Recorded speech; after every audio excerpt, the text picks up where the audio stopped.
Estás escuchando La Esfera Celeste.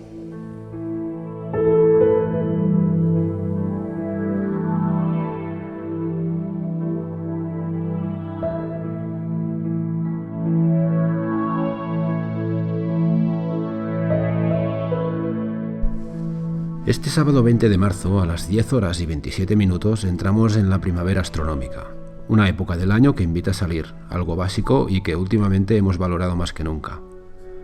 Salir, saldremos, y entre otras cosas podemos disfrutar del cielo nocturno sin los rigores del invierno. Por eso, y por valorar esas pequeñas cosas que quizá hace mucho que no hacemos, os invitamos a revisitar el cielo nocturno sin pantallas de por medio. Para ello, le he pedido a Néstor, el autor de un fantástico podcast llamado Luces Extrañas, que por cierto os recomiendo escuchar, que nos anticipe un pequeño paseo por las joyas del cielo primaveral.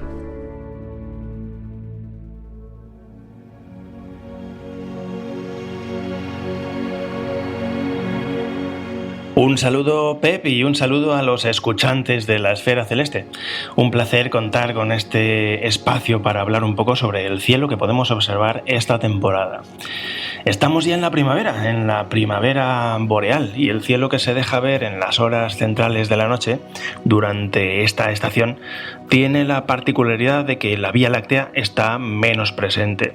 Sabemos que estamos en un brazo intermedio de nuestra galaxia y por tanto la vemos desde dentro y de perfil. Podemos ver este espinazo de la noche hacia adentro, hacia el centro de la galaxia, o hacia afuera, hacia el exterior. Las primeras horas de la noche, la Vía Láctea que vemos es la correspondiente hacia afuera. Vemos el anticentro, que habita las inmediaciones de Auriga e inmediatamente va cayendo hacia el horizonte oeste, tanto más cuanto más avanzada está la estación. Por la parte contraria, hasta las horas centrales de las noches veraniegas, otra vez en el verano del norte, o las últimas semanas de las noches primaverales en las que podemos dirigir la mirada hacia el exterior de nuestra galaxia, pues todavía queda mucho para eso. ¿Cuál es la consecuencia? Pues que el cielo que se abre ante nosotros durante las horas centrales es perpendicular al plano de nuestra galaxia. Es un amplio sector del cielo que se encuentra bastante libre de nubes moleculares tan abundantes en el plano de la Vía Láctea. Es pues una ventana bastante despejada al universo más profundo, a objetos muy lejanos. Tenemos vía libre para observar cientos de universos isla. Estos universos isla, estas galaxias, se agrupan en enjambres, como sabemos, más o menos compactos. Tanto es así que no es raro estar apuntando con el telescopio a una de esas zonas y que las galaxias nos aparezcan en el ocular de 6 en 6 o más. Existen varios cúmulos de galaxias que abarcan áreas bastante importantes, bastante amplias. Tanto es así que ocupan los dominios a modo de término municipal de varias constelaciones como Canes Venatici, Coma Berenices, Leo, Virgo, Ursa Mayor también, y alguna más tocada periféricamente. Tal vez la zona más abigarrada sea la que se encuentra entre la estrella de Nébola, que es Beta Leonis, en el extremo trasero del León, y Vendemiatrix, que es Epsilon Virginis. Ahí tenemos una cantidad importante de galaxias, unas más vistosas que otras, unas con más presencia que otras, pero gran cantidad. La parte más célebre es la cadena Markarian, y podemos apuntar a la galaxia M87, una bestia parda entre las galaxias del cúmulo de Virgo que alberga un agujero negro monstruoso que, no hace mucho se hizo popular al ser el primero del que se obtenía una imagen directa. Bien, pues este agujero negro supermasivo expulsa un chorro de materia hacia el exterior de la galaxia a velocidades relativistas y lo podemos intentar observar, lo podemos intentar ver si disponemos del telescopio o la noche adecuada.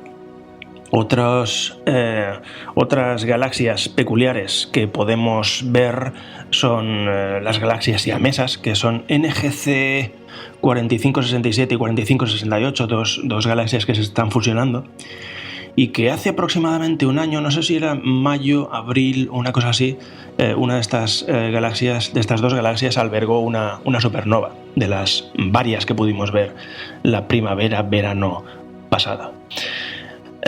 la galaxia del Ojo Negro, M64, las galaxias de las antenas, ya creo que están en el dominio de Corvus. En Leo tenemos los tripletes, un par de tripletes de galaxias y un septeto. Este último es un reto para telescopios medianos. Y muchas más, la galaxia de la ballena o la del palo de hockey también, que es vecina de esta última. Y bueno, conforme las voy nombrando se me van ocurriendo, la galaxia del sombrero, bueno, muchas galaxias y bastantes de ellas con formas peculiares. Pero no solo de galaxias vive el astrófilo visual, el resto de tipos de objetos no está ausente, ni mucho menos en el cielo de esta época. Cabe mencionar que el catálogo Messier, conocido por todos, tiene un pequeño vacío, una pequeña discontinuidad en una zona del cielo, donde no hay ninguna entrada en este catálogo elaborado en el siglo XVIII. En el inicio de la primavera se da la particularidad de que el Sol ocupa ese hueco en el cielo. Y de esto se deduce que durante varias semanas todos los objetos Messier están, se podría decir que, disponibles. Entonces, con esta circunstancia, en los años 70 y con la popularización de la astronomía, se llegó a la conclusión en varios lugares simultáneamente de que sería una actividad interesante la localización de todo el catálogo Messier en una sola noche, los 110 objetos. Ya sabéis que hablo del célebre Maratón Messier. Pues los días ideales para abordar este reto suben o bajan dependiendo de la fase lunar, pero se mueven en las semanas alrededor del equinoccio de primavera. Desde una latitud de 40 grados norte, como es la de Valencia, es la de Madrid, la de Lisboa, y de ahí para arriba no es posible ver los 110 objetos. El que no es posible observar en ningún caso pues es M30, que está saliendo por el mismísimo horizonte en el momento en que se hace de día. Y otros objetos pues pueden ser apagados por el fulgor del sol tanto al atardecer como al amanecer. Pero esto no le quita validez a esta práctica y podemos hacer el intento de hacernos con 109 o con 105 o con 100, ¿por qué no? Aquellos que pueden salir a observar al monte en contadas ocasiones al cabo del año pues son de otro parecer y prefieren aprovechar la noche y observar calmadamente y muy bien unos pocos objetos en lugar de ir corriendo de un lado a otro por el cielo y capturando los objetos Messier sin realmente disfrutar de la mayoría de ellos por encontrarse en posiciones poco ventajosas. Yo soy de este parecer, pero una actividad interesante es hacer medias maratones, por ejemplo, y centrarnos en una sola zona del cielo. Una muy válida podría ser la de las galaxias de Coma, Virgo, Leo y Canes, por ejemplo, y bueno, el resto de la noche centrarnos en observar bien objetos situados en posiciones ventajosas, en sitios del cielo más centrados y altos. Y nada más, este va a ser el cielo que vamos a tener próximamente. Estará dominado por el cielo profundo, ya que los dos gigantes gaseosos todavía no están a tiro, pero existe una buena cantidad y variedad de fauna celeste que podemos disfrutar. A ver cuándo nos permiten salir al monte con nuestros telescopios y nada, podemos vernos por ahí fuera.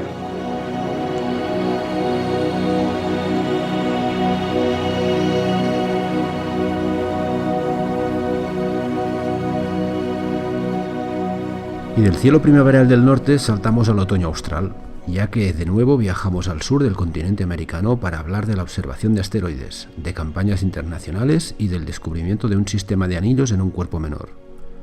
Lo hacemos con Julio Españoto, un observador argentino de esos que saben exprimir al máximo las posibilidades de su tiempo y su equipo.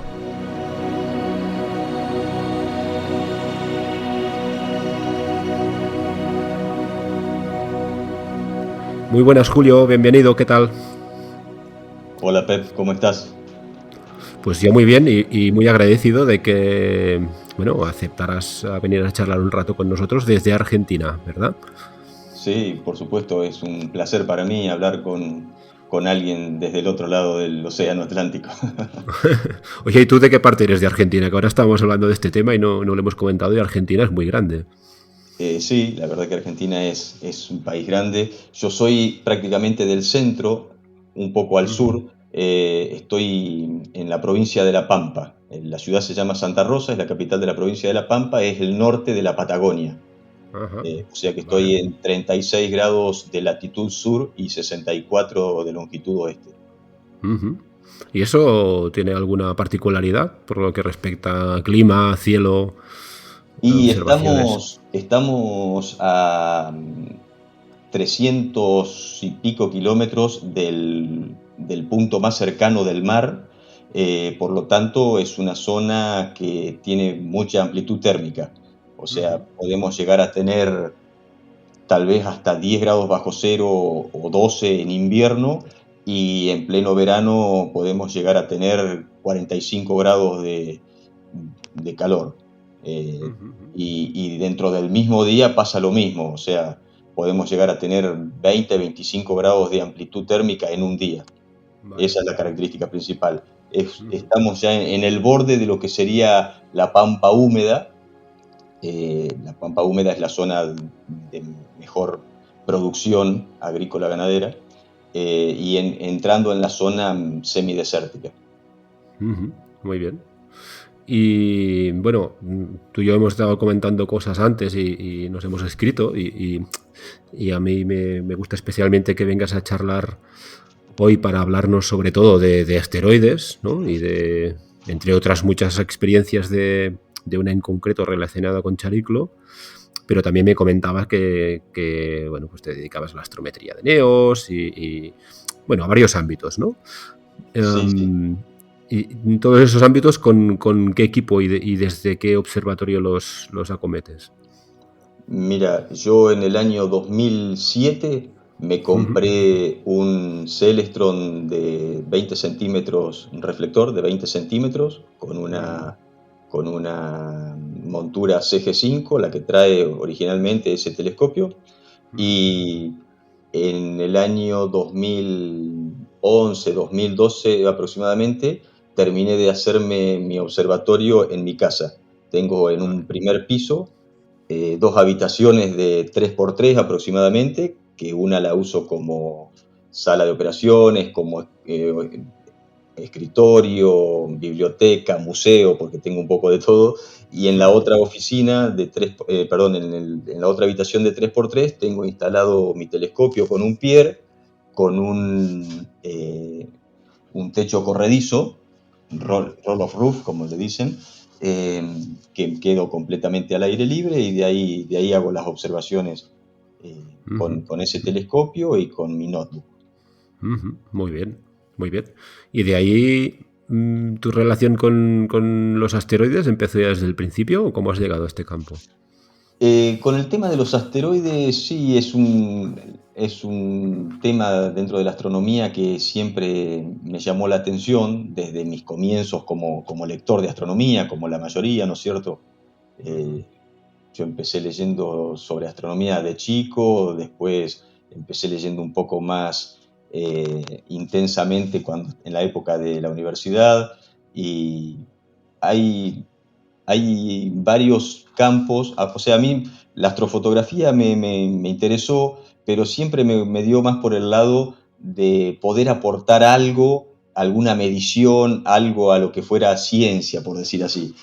Y dentro de lo que es el ámbito de los aficionados, se puede aportar con el tema de estrellas dobles, con el tema de estrellas variables, y también se puede aportar en lo que es el tema de asteroides, Ujú. haciendo astrometrías y bueno, después haciendo ocultaciones. Y a mí siempre me interesó más ese tema. Ujú.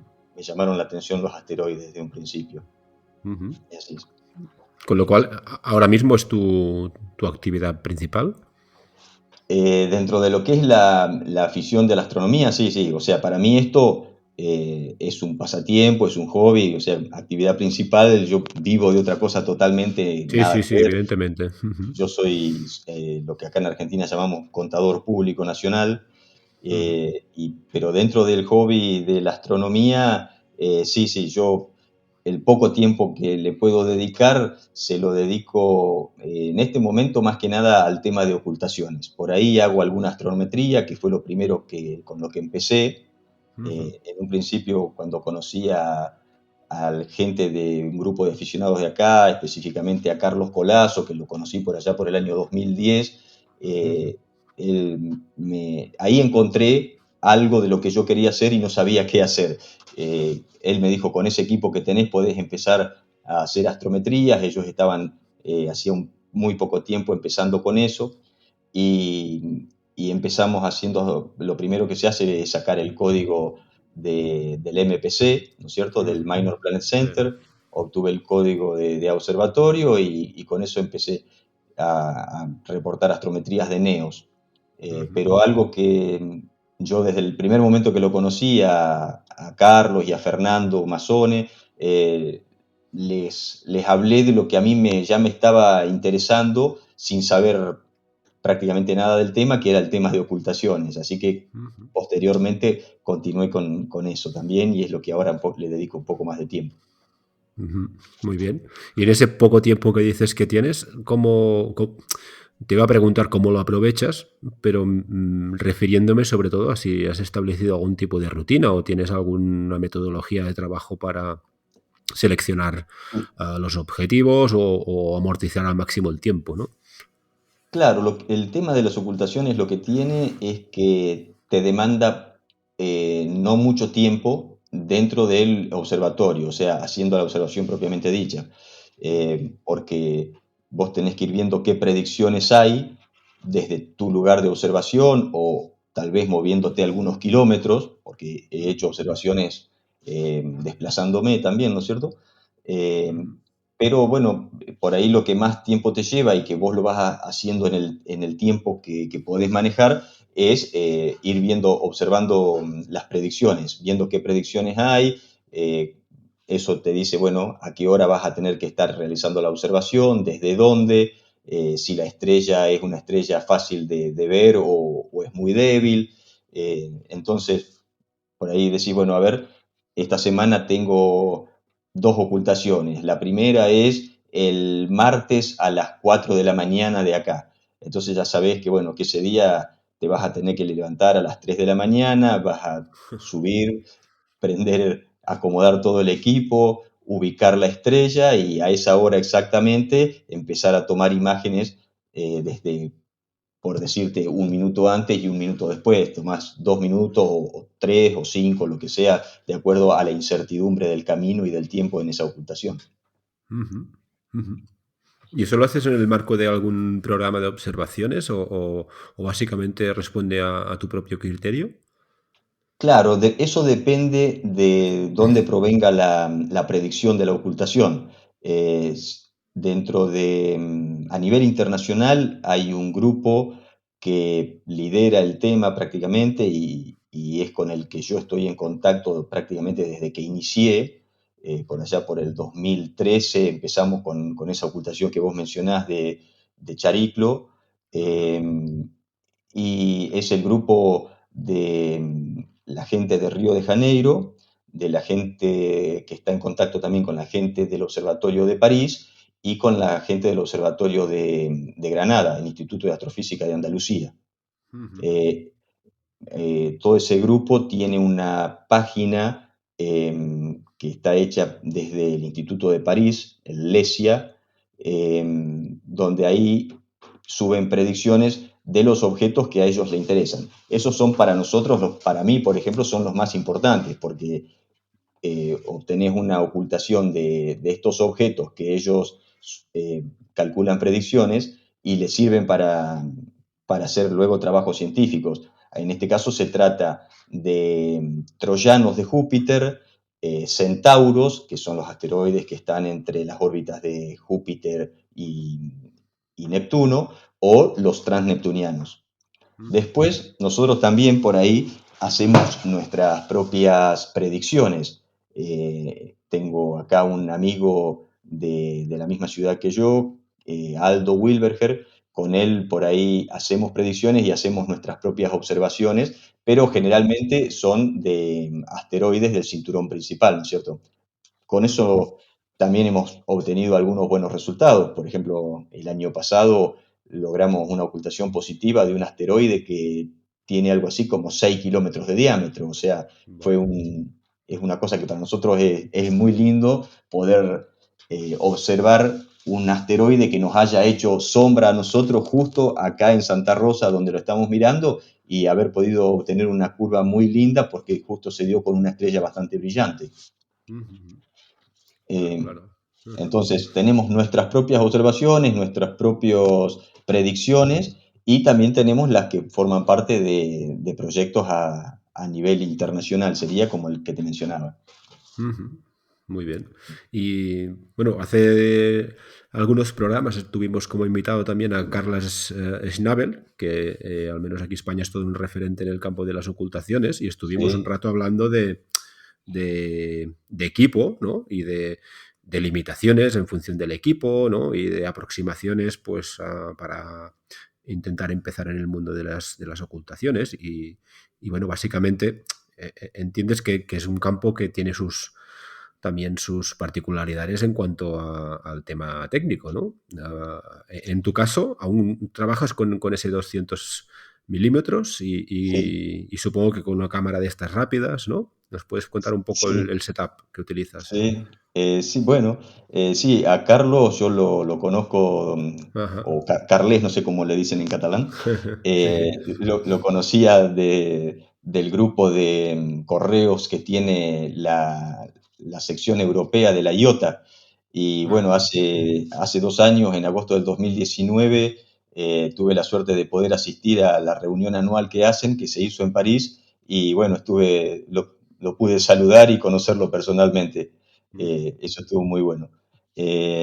Con respecto al equipo, sí, sigo observando con el mismo telescopio, que es algo mínimo, porque con menos que esto no se pueden prácticamente, sería muy difícil hacer tanto astrometrías como ocultaciones. ujú, Generalmente para ocultaciones eh, uno tendría que poder captar estrellas de magnitud, por ejemplo, 16, 17 para ser transneptunianos, y para eso yo necesitaría un telescopio de mayor abertura, ¿no es cierto? Así ujú, que tengo un equipo mínimo en ese sentido. Y con respecto, lo otro importante, además de la montura para el equipo, que también tengo la misma montura original que te nombré al principio, que es la que viene con el telescopio. eh, lo otro que es muy importante también es la cámara.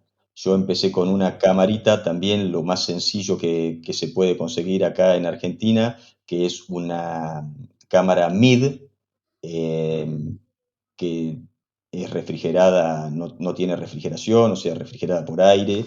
eh, y con esa camarita me defendí bastante hasta, hice lo que pude, ¿no es cierto? Hasta el año ujú, 2019, que justo cuando asistí a este congreso, me compré una QHI, que es una ujú, cámara CCD, una QHI 174, que ya viene refrigerada, tiene GPS incorporado, es una cámara bastante específica para, para el tema de ocultaciones.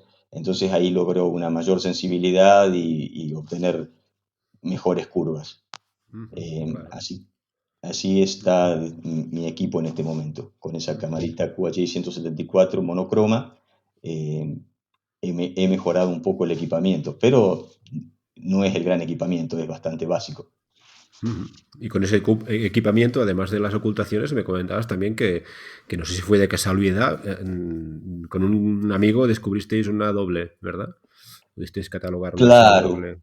Bueno, la doble esa la descubrimos en una ocultación en el año 2017, 2018, en enero del 2018 creo que fue, a través de una ocultación.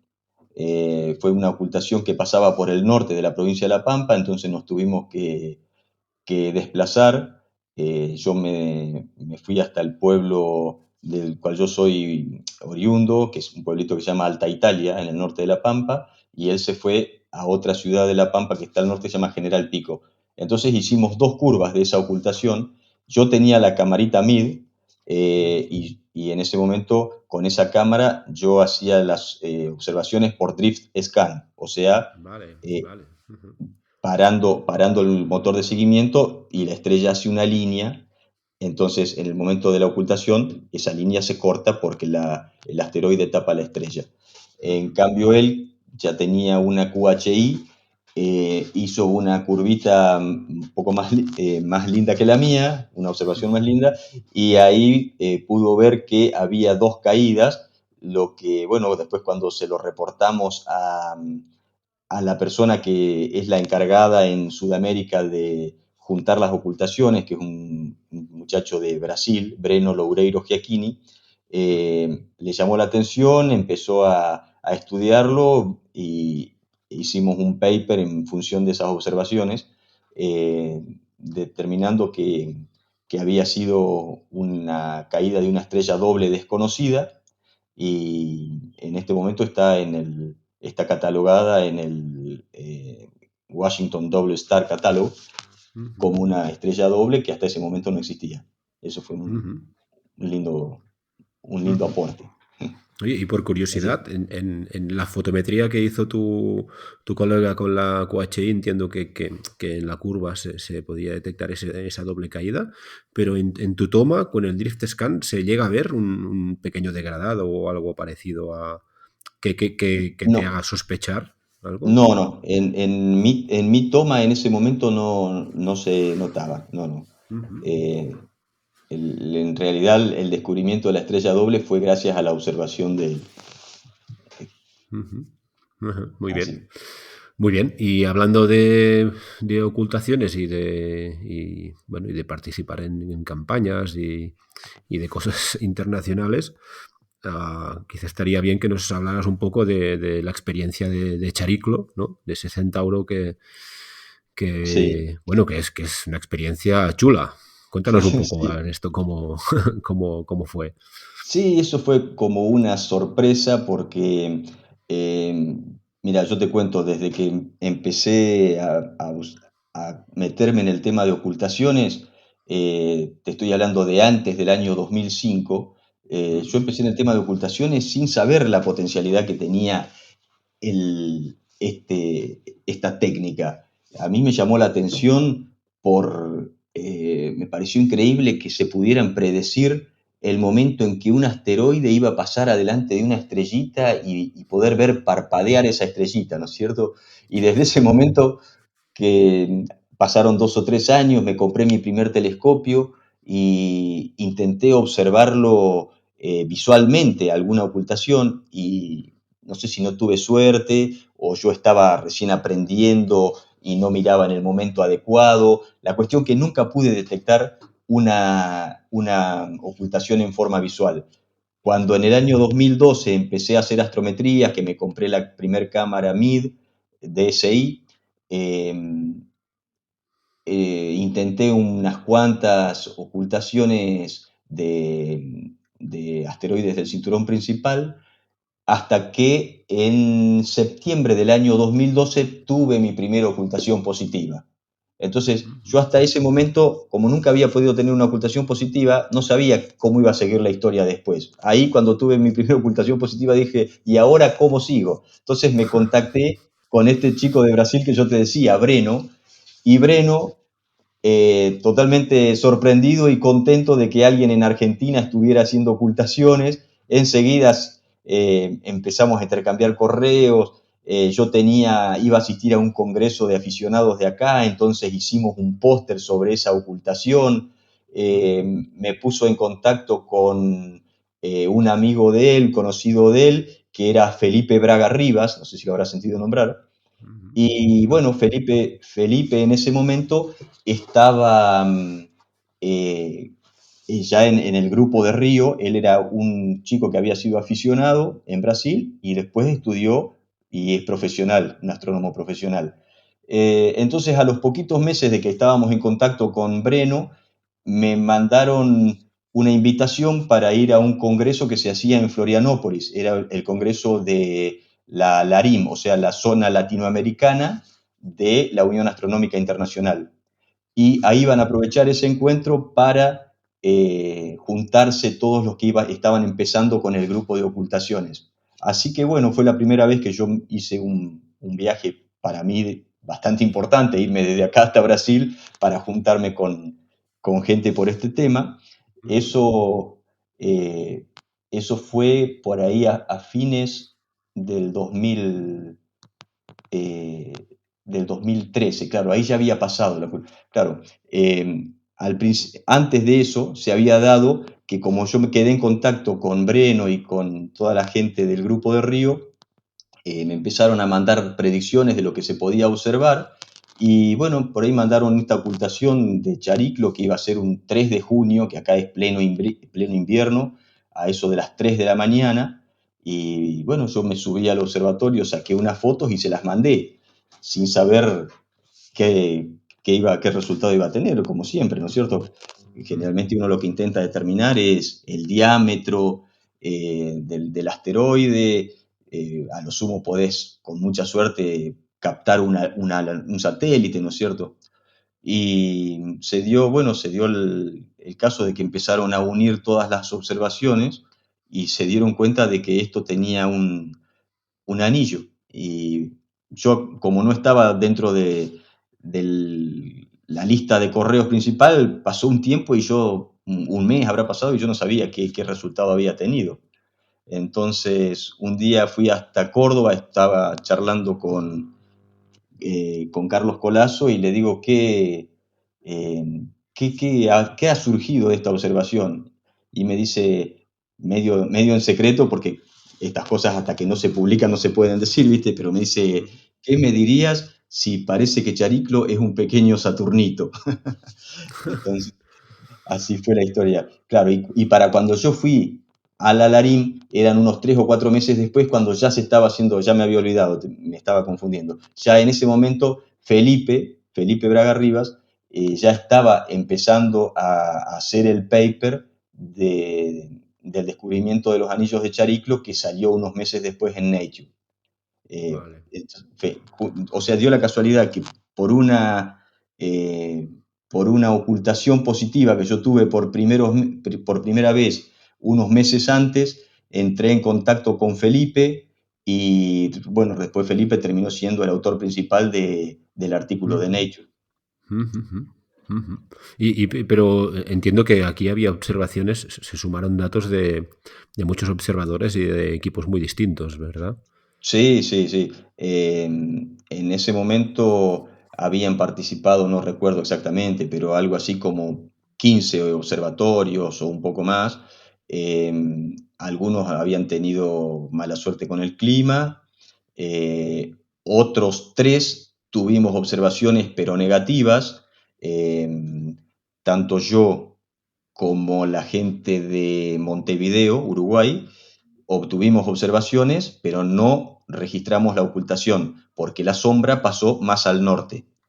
Y Ujú, otro observatorio que está en el norte de Atacama, en el norte de Chile, también tuvo una observación negativa por encima de la sombra. ujú, Y hubo algunos cuantos observatorios, como por ejemplo acá en Argentina el Observatorio de Bosque Alegre en Córdoba, y algunos en Chile, por ejemplo Rodrigo Leiva, un muchacho chileno que era también aficionado y luego es astrónomo profesional y en este momento, en este preciso momento, está en el observatorio de Niza en Francia. ujú. Eh, Obtuvo una curvita positiva desde eh, cerca de Santiago de Chile, pero la observación que fue determinante fue la del telescopio danés que se hizo desde el observatorio de La Silla, Vale. que tenía una cámara tipo CMOS, del mismo tipo que la QHI que yo tengo ahora, pero una cámara profesional, ¿no es cierto? Ujú, Y gracias a esa curva tan detallada, se pudieron registrar hasta las 2 caídas de luz previas a la caída del cuerpo principal, o sea, las 2 pequeñas caídas de luz del anillo y las ujú. 2 pequeñas caídas de luz posteriores a la del cuerpo principal, donde indicaban que había un anillo débil y un anillo un poco más grueso. Venía el cuerpo principal y luego otra vez el anillo grueso y el anillo más débil. Vale. Esa fue la fundamental para determinar esto. Ujú, ujú. Claro, esa fue la fundamental, pero aunque sea un tópico, ¿no? Y que a menudo decimos que, bueno, pues que una detección negativa no es un fracaso, porque siempre estás aportando un dato. En este caso, en el caso de las ocultaciones, aún con más certeza, porque, claro, ayudas a delimitar el área de ese eclipse que es un microeclipse, en realidad, ¿eh? Exacto. Sí, sí, Mm, sí. Eh, Tal vez para decirlo como un premio consuelo, pero no, realmente las ocultaciones negativas son importantes también. Y en ese momento donde por ahí fue una de las primeras ocultaciones que se hacían desde acá de Argentina y en este grupo una de las primeras campañas más importantes, eh, fui una de las únicas tres ocultaciones negativas que se dieron en este caso. Tal vez si hoy en ujú, día se hiciera una campaña de este tipo, ya hay mucha más gente observando y podríamos tener más ocultaciones, tanto adentro como afuera de la sombra. Pero en ese momento sumábamos, cada uno que sumaba algo parecía más importante. ujú, ujú. Sí, sí. Bueno, creo que el concepto está claro, pero para ponerlo en, subrayar un poco el mérito que tiene esto de las observaciones, Chariclo es un cuerpo, antes lo he buscado, lo digo de memoria, que creo que son ciento y pico metros de diámetro y está a 250 como kilómetros. 205, kilómetros, perdona, sí, sí, no metros, Sí, sí. y está, no sé si era 15 o 20 unidades astronómicas, o sea, como muy, muy lejos, Sí, sí, está muy lejos. O sea, está muy, muy, muy, Chariclo muy lejos. particularmente orbita entre la órbita de Saturno y la de Urano. Pues ya es Exacto. eso. Sí, Sí, sí. sí, O sea sí. que para hacerse Es, un poco la idea de ese cono de exacto. sombra que nos liga, que es nada, es mínimo. Sí, es ínfimo. Ujú. O sea, el cono, la sombra sobre la Tierra vendría a tener aproximadamente el mismo diámetro que tiene el cuerpo. O Vale, o sea, sea que sería prácticamente cilindro, ¿no? Casi. claro, el tema es que ver la sombra, predecir por dónde va a pasar, es como poder ver, lo asemejaban así, como poder ver una moneda aproximadamente a 180 kilómetros. Predecir por dónde una moneda va a pasar a 180 kilómetros y te va a tapar una estrellita. O sea, no es fácil. Sí, sí. No, no. Sí, y No, no. después, bueno, después de eso fue en el año 2013. Después en el año 2017, por ejemplo, también participé de la ocultación de 2014 MU-69, Ujú. que lo hizo la gente de la NASA cuando un año, un año y medio antes de que llegara la sonda Nuevos Horizontes a este objeto, que bueno, que luego le pusieron el nombre de Arrokoth. Yo le sigo denominando 2014 MU-69. Y bueno, y ahí estamos hablando de un objeto que en vez de 250 kilómetros tiene aproximadamente, creo que algo de 30 kilómetros de diámetro, aparte que tiene una forma más extraña, y no está entre la órbita de Saturno y de Urano, sino que está bastante más allá de la órbita de Plutón, de la órbita de Neptuno. O Vaya. sea, estamos hablando de prácticamente, creo que algo así como, no recuerdo exacto, pero creo que algo de 45 unidades astronómicas, una cosa así, de un objeto que tiene menos de 40 kilómetros de diámetro. Esas predicciones para mí son algo impresionante, Sí, impresionante. sí. Sí, sí. Y en este caso participaste también, bueno, coordinado con un grupo, entiendo. Sí, sí, en ese caso, bueno, vino la gente de Estados Unidos acá al sur, a la Patagonia. La ocultación se daba, en realidad vinieron dos veces porque hubo dos ocultaciones. Yo participé de la segunda, que fue de la que se pudo obtener, se pudo obtener eh, algo positivo. En la primera no habían tenido registros positivos, porque había habido después se dieron cuenta que había habido un pequeño error en las predicciones.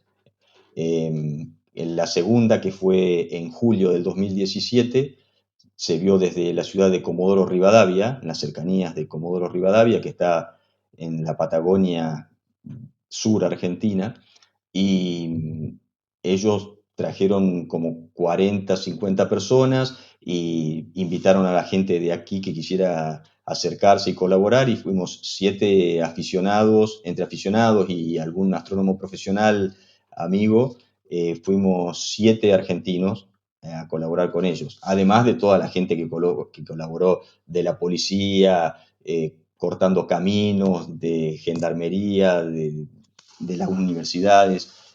Se armó una movida interesante con toda esta gente de la NASA, del Southwestern Research Institute, y Mark Buye, el principal, estuvo el director de Nuevos Horizontes, que no recuerdo el nombre en este momento, pero bueno, fue una movida muy importante. Ellos trajeron 25 equipos para distribuir a lo largo de la ocultación, ¿no es cierto? Y se pudieron determinar algo de 4 o 5 cuerdas positivas. Eso fue una movida muy importante, muy lindo participar de eso, y sobre todo haber participado de una predicción en la cual se usaban casi, hacía poquito que estaban disponibles los datos del Gaia, las nuevas astrometrías de las estrellas de Gaia, y las observaciones previas de 2014 MU69 para hacer la predicción se hicieron con el Hubble. Así que haber contado con eso fue algo Claro. muy espectacular. Sí, sí, seguro, seguro. Mira, ahora lo estaba mirando por curiosidad, el dato que dábamos antes del diámetro el diámetro, las dimensiones de Chariclo, y es Sí, justamente en el artículo publicado en Nature que comentabas tú, en el que se define con un error de 18 kilómetros de margen en 248.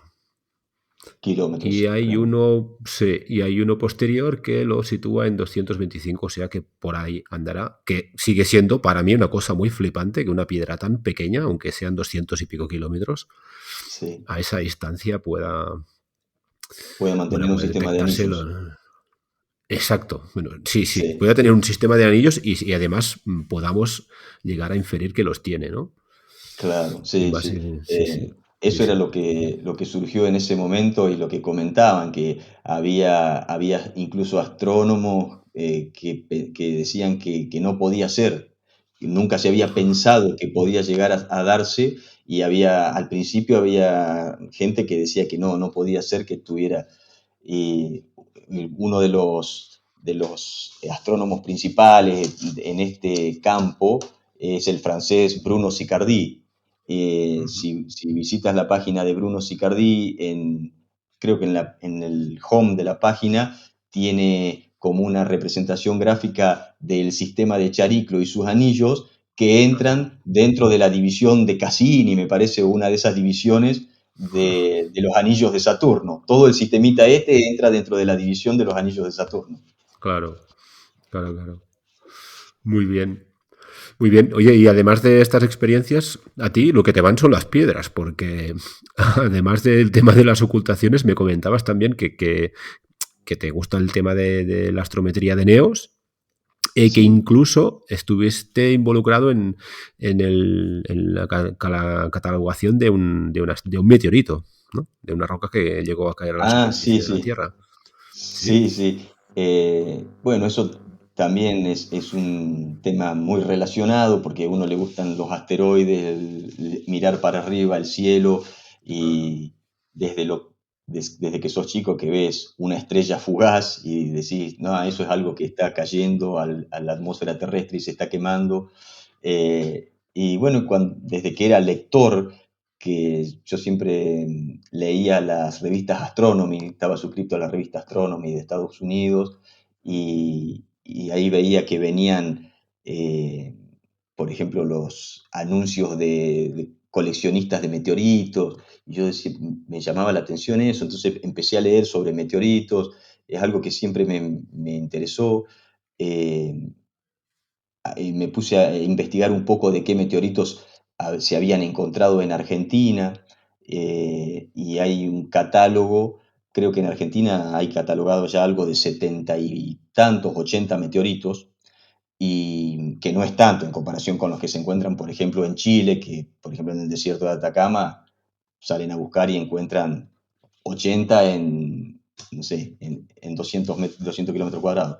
Eh, y bueno, y acá veía que en mi provincia, en la provincia de La Pampa, no había ninguno catalogado. era una de las 2 o 3 provincias de toda la Argentina donde todavía no se había encontrado ningún meteorito. Hasta que, bueno, un día investigando un poco, encontré una persona que decía que tenía una piedra que había encontrado en su campo, que pensaba que era un meteorito, y acá en la zona nuestra no hay piedras porque no hay montañas, no hay sierras, no hay absolutamente nada. Eh, en la zona donde yo vivía cuando era niño y que es cerca de donde encontré esta persona. Así que, bueno, pasaron años porque yo no sabía cómo hacer para ver a quién mandárselo para ver si eso era un meteorito o no. Hasta que en este congreso que te mencionaba hoy de Florianópolis, conocí a una señora de acá de Argentina, geóloga, que había ido a dar una charla, que es una de las mayores especialistas a nivel latinoamericano en el tema de meteoritos, se llama María Eugenia Varela, y a ella le interesó que yo tuviera ese dato, así que bueno, conversé con la persona que tenía esa piedra, cortamos un pequeño trozo, se lo mandamos a María Eugenia para analizar y resulta que sí, que era una condrita ordinaria. Entonces, bueno, a partir de todo eso llegamos como conclusión de que tenemos el primer meteorito de la provincia de La Pampa catalogado en el catálogo de la Meteoritical Society. Exactamente. Ajá, ajá, muy bien. Y bueno, y ella un poco la verdad que ha sido muy, muy generosa en la descripción de ese meteorito que se llama Realicó, porque viste que los meteoritos llevan el nombre del lugar donde caen. Realicó es un pueblo de acá de la provincia de La Pampa.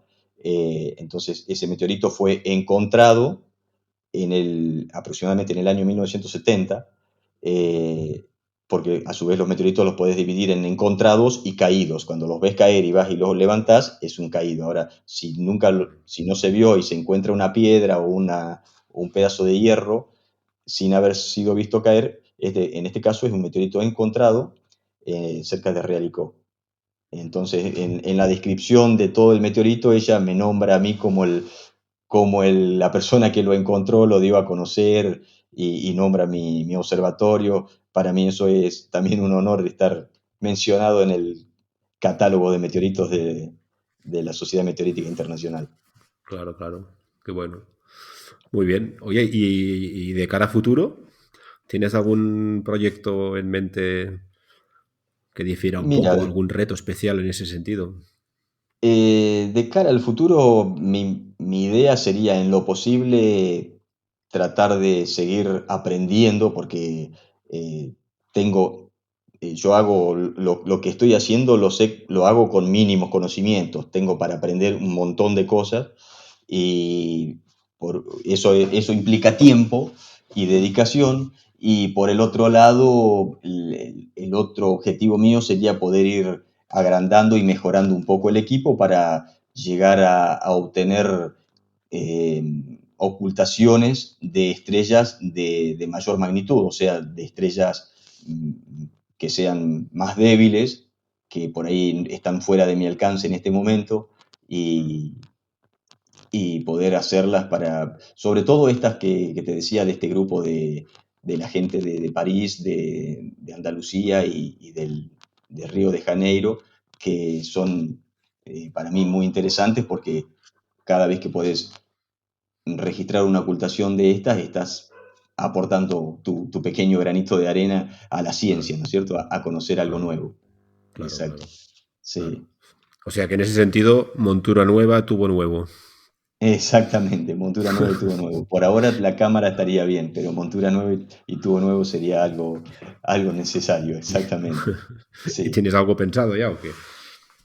No, no, por ahí, por ahora, por el momento, la situación económica en Argentina está bastante difícil, así Ya, que ya. comprar algo nuevo, traerlo es complicado. Así que por ahí si surge algo aquí dentro de lo que hay en Argentina, puede ser, pero no tengo nada definido, nada pensado, todavía no. Bueno, Así. muy bien. Ya nos lo contarás cuando se dé la situación. Ojo, Muy por bien, supuesto, muy encantadísimo. bien. Oye, Julio, si si queremos o la gente quiere conocer un poco más tu trabajo, se quiere poner en contacto contigo o sencillamente pues ver qué haces, ¿tienes algún perfil en la web o quizá algún sitio web para ver cosas que haces? No, la verdad que soy bastante, en ese sentido, no le dedico mucho tiempo a lo que es la informática. No he hecho nunca una página web, solamente, bueno, por ahí tengo mi página de Facebook, pero tampoco le dedico demasiado y todo esto lo hago básicamente a través de mi mail. Si alguien quisiera ponerse en contacto conmigo, ya sea por el tema de ocultaciones, por el tema de meteoritos, eh, tienen nomás que escribirme a jspagnoto@gmail.com, pero no subo, porque la verdad que tengo una actividad laboral que me demanda bastante tiempo y lo poco que yo le puedo dedicar por ahora al tema de ocultaciones lo dedico a preparar las observaciones y a observar, nada más que eso. Nunca me he tomado el trabajo de hacer algo para el público, para mostrarlo en la red. Vale, perfecto. Pues ya lo saben, si hay alguien que quiere ponerse en contacto contigo, ahí está tu correo. Perfecto. Y nada, te invito a que si más adelante hay algún evento así digno de comentar y podemos, pues te invitamos de nuevo y hablamos contigo y con Carlas y con quien haga falta y volvemos a sacar el tema de las ocultaciones, que a mí me parece realmente algo como muy sorprendente. Sí, Bien. sí, es sorprendente y es muy útil. Como mencionábamos antes, es una técnica muy potente porque viendo cómo desaparece y aparece una estrellita, pero haciéndolo entre varias personas bien ubicadas, podés determinar un montón de datos que de otra manera sería imposible, Sí, tales sí. como si el diámetro, la forma, si ese objeto tiene atmósfera o no, si tiene satélites o no, si tiene anillos inclusive. Ujú. Eh, Sí, sí. para objetos que están tan lejos, por los cuales en este momento la técnica de las ocultaciones es la única y más potente en este momento. Sí, sí. Es- Totalmente. Pues oye, de nuevo, muchísimas gracias. no, bueno, un gusto, Te gracias a dejamos que vos, Pep. disfrutes tu tarde en Argentina. Es la tarde ya, por esta hora ya estáis en la tarde, Sí, ¿no? Sí, sí, supongo en que este sí. momento son las 2 de la tarde de un día de fin de verano, pero con bastante calor para hacer fin de verano. Ayer, por ejemplo, llegó a los 32 grados Buah. y estamos empezando luego de esta pandemia a tener un poco más de actividad casi normal porque los chicos están empezando desde hace 2 semanas el colegio, hace una semana empezaron el colegio, Ajá. así que estamos tratando de volver a la actividad normal. Y bueno, ya con vistas al invierno, que es la mejor época para observación, que es cuando tenemos la eclíptica más arriba Ujú. y tenemos más cerca los asteroides, más arriba los asteroides para observarlos y se producen más ocultaciones. Perfecto. Oye, pues que llegue pronto ese invierno y se alce esta eclíptica y que vayamos normalizando todo un poco y que las nubes nos respeten también, ¿no? Sí, sí, ¿Verdad? sí. Muy bien, Muchas gracias. Julio. Pues un abrazo y muchísimas gracias. Gracias a vos, Pep. Hasta pronto. Venga, hasta pronto. Podéis escuchar La Esfera Celeste en todas las plataformas de podcasting. Encontraréis más información sobre todos los episodios y sus invitados en laesferaceleste.com. Muchas gracias por acompañarnos y hasta el próximo viaje.